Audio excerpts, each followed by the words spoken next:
how does my friend get better at anger management? Well, when it comes to anger, it's about, okay, what actually his triggers are. Because most people think or want to blame the outside world and blame how they are actually like feeling and take it out on other people basically. So when it comes to anger management, I would say like meditation, trying to be more mindful, reading as well, because it's all about like your mindset. For them to basically work on their mindset so that they are more calm, get into like stoicism, focus on what you can control, because there's so many people or situations that can happen to you that will help you get triggered, and that is one thing that you cannot actually predict. You don't know what's going to happen. You don't know who you're going to come across, who's going to be there just to push your buttons, trying to just get you angry so that you can lash out, and then so they can either play the victim or they can do whatever it is, sue you, whatever it is. So when it comes to anger, it's about working on yourself, because those are internal things. There's things that people can do, but there's nothing that you can control about that. That's why it's important for your friends to actually just work internally on themselves. Meditation, being mindful, just also trying to get down to the cause of why they are angry.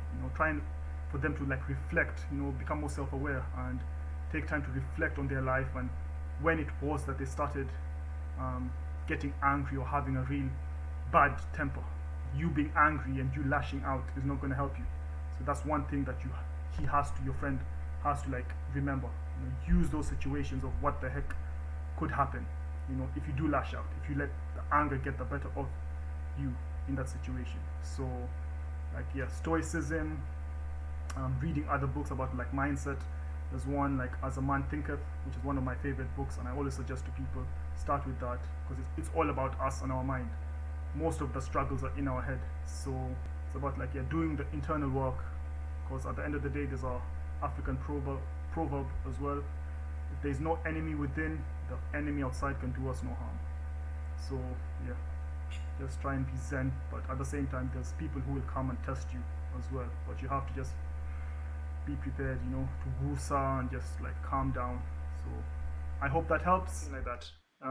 Currently there was someone who was asking in the subreddit for self-improvement about best way to get out of bed, which is something that I myself struggled with. And one of the tips that I use as well is actually just having your alarm clock, whatever it is, especially your phone, have that away. If you don't use your phone as an alarm as well, have that away. But using whatever you use for your alarm and putting that far away from the bed, so that you actually have to get out of bed physically and switch it off. And the thing is, like, once you're up out of bed, then you're more likely to stay up out of bed. Another thing you can do is maybe put it in the bathroom by your sink, so when it rings and you go and switch it off, the sink is right there. You can wash your face with cold water, and there you go. Or put it next to the blinds to open the blinds, you get the light in. That in itself is one way to help you wake up as well. I hope you found this video valuable and that it will be helpful on your self-improvement journey. Please like and subscribe and share the video to help it reach more people and also help our channel grow so that we can help improve other people's lives. And you can also try out our free Wheel of Life assessment tool. It will help you evaluate your life in 10 distinct areas so that you can improve the parts that you want by setting goals and creating an action plan that will help you develop the habits to become the person that you want at your own pace. Check it out at toolsyourtriumphcoaching.com.